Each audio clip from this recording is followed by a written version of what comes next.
ഇത് ഞാൻ തക്കാളിയും സവാളയും കൂടെ ഒരു തോരനാണ് വെക്കാൻ പോകുന്നത്. അതിന് ഞാൻ 4 തക്കാളി എടുത്തു. സവാള തൊലിയൊക്കെ കളഞ്ഞ് ഇങ്ങനെ കീറി വെച്ചിട്ടുണ്ട്. ഒരു 4 പച്ചമുളക്, എരിവിന് ആവശ്യമുള്ള 4 പച്ചമുളക് ഇത്ര എടുത്തിട്ടുണ്ട്. അപ്പം നമുക്കിത് ആദ്യം ഒന്ന് ചെറുതായിട്ടൊന്ന് അരിഞ്ഞുകൊണ്ട് വരാം. സവാളയും കട്ടി കുറച്ചരിയണം, ഇതും തക്കാളിയും കട്ടി കുറച്ചരിയണം. അപ്പം ഞാൻ ആദ്യം ഇതൊന്ന് അരിഞ്ഞുകൊണ്ട് വരാം. ഇപ്പം നമ്മള് സവാള കണ്ടോ തീരെ കട്ടി കുറച്ചരിഞ്ഞിട്ടുണ്ട്. തക്കാളി തീരെ കട്ടി കുറച്ചരിഞ്ഞിട്ടുണ്ട്. ഒരു 5 പച്ചമുളക് ഉണ്ട്. ഇത് തന്നെ ഇച്ചിരി എരിവ് ആവശ്യമാണ്, എരിവുള്ള ഒരു തോരന. പിന്നെ നമുക്ക് കറിവേപ്പിലൊക്കെ വേണം, അത് നമുക്ക് ലാസ്റ്റ് ഇടാം. ഇപ്പം നമുക്കത് ആദ്യം വേണ്ടത് ഇത് കടുക് വറക്കണം. കടുകിന് നമ്മൾക്ക് കടുകും വറ്റൽമുളകും മാത്രം ഇട്ടാൽ മതി, വേറെ ഒന്നും ഇടണ്ട. അതിട്ട് കടുക് വറുത്തതിന് ശേഷം നമുക്ക് സവാള ആദ്യം ഒന്ന് വഴറ്റണം. ചെറുതായിട്ടൊന്ന് വാടി വരുമ്പോഴത്തേക്ക് നമുക്ക് തക്കാളി വിടാം. അപ്പം നമുക്ക് അതിൻ്റെ ഒരു പ്രോസസ്സ് നമുക്ക് കാണാം.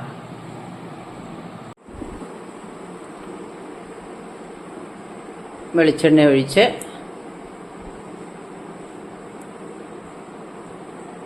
നമുക്ക് കടുക് വറക്കണം.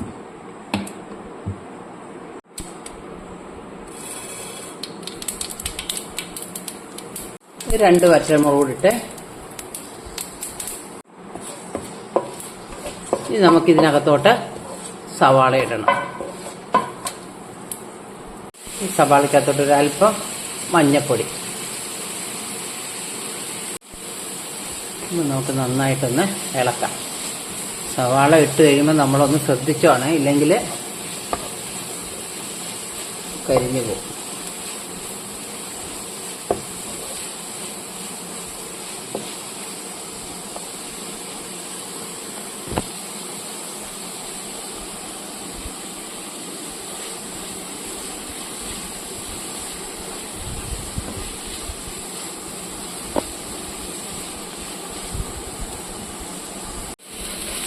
അല്ല, ഇത്രയും വാടിയാൽ മതി കേട്ടോ, ഒരുപാട് അങ്ങ് വാടിപ്പോവണ്ട. ഇത്രയും വാടിയാൽ മതി. ഇനി നമുക്കിതിലേക്ക് തക്കാളി ഇടണം. നമുക്കിതിലേക്ക് തക്കാളി, അതിൻ്റെ കൂടെ ആ പച്ചമുളകും കൂടെ അങ്ങ് ഇട്ടേക്കണം.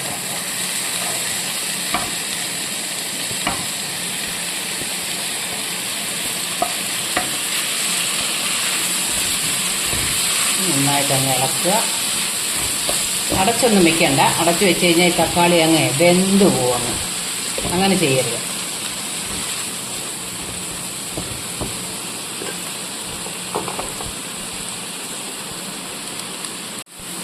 നമുക്ക് ശകലം ഉപ്പിടുക. ലാസ്റ്റ് വേണമെങ്കിൽ നമുക്ക് ചേർക്കാം.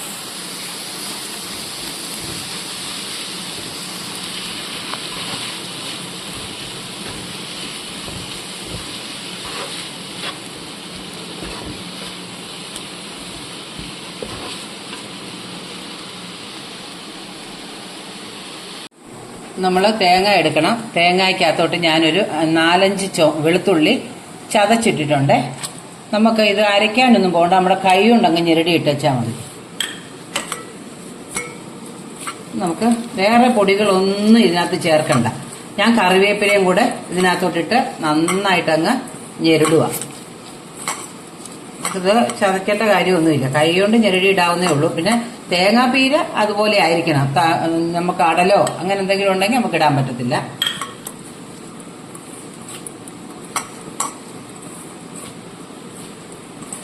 ഇപ്പം റെഡിയായിട്ട് വെച്ചിട്ടുണ്ട്. നമുക്ക് തക്കാളി ഒരല്പം വെന്ത് കഴിഞ്ഞിട്ട് നമുക്ക് അതിലേക്ക് ചേർക്കാം. നോക്കിക്കേ, തക്കാളി വെന്തിട്ടുണ്ട്. വെന്ത് അങ്ങോട്ട് കുഴഞ്ഞൊന്നും പോകണ്ട, ഈ രീതിയിൽ വെന്താൽ മതി. ഇനി നമുക്കിതിലേക്ക് തേങ്ങ ഇടാം.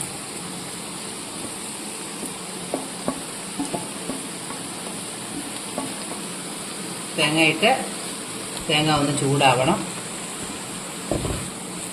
നല്ല കളറല്ലേ, അടിപൊളി കളറാ.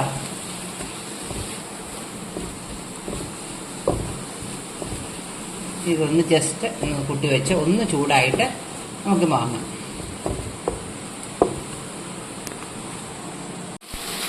നമ്മുടെ തോരൻ റെഡിയായിട്ടുണ്ട്.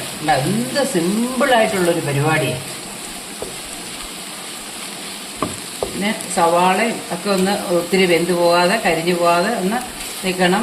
തക്കാളി ഒത്തിരി വെന്ത് പോകരുത്. ഇങ്ങനെയൊക്കെ ഒന്ന് സൂക്ഷിച്ചാൽ മതി. അത് നമ്മളൊന്ന് അടുത്ത് നിന്നാൽ മതിയല്ലോ. ഒരു 5 മിനിറ്റിൻ്റെ പരിപാടിയേ ഉള്ളൂ.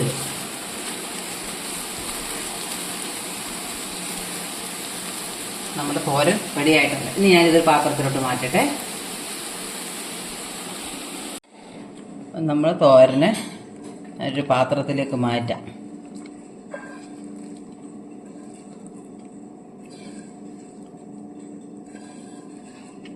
ഉണ്ടോ? നല്ല ഭംഗിയാണ്, കാണാൻ തന്നെ എന്ത് ഭംഗിയാണ്. പല പല കളറുകൾ, പച്ച, മഞ്ഞ, ചുവപ്പ്, എല്ലാ കളറും കൂടെ ചെയ്തൊരു മിക്സഡ് കളറിലുള്ള ഒരു തോരൻ. നല്ല ടേസ്റ്റാണ് കേട്ടോ, അടിപൊളിയാണ്. കണ്ടോ? അപ്പം എല്ലാവരും എൻ്റെ ചാനൽ കാണണേ, സബ്സ്ക്രൈബ് ചെയ്യുകയും ലൈക്ക് ചെയ്യുകയും കമൻറ്റ് ചെയ്യുകയും ഒക്കെ ചെയ്തു തരണേ.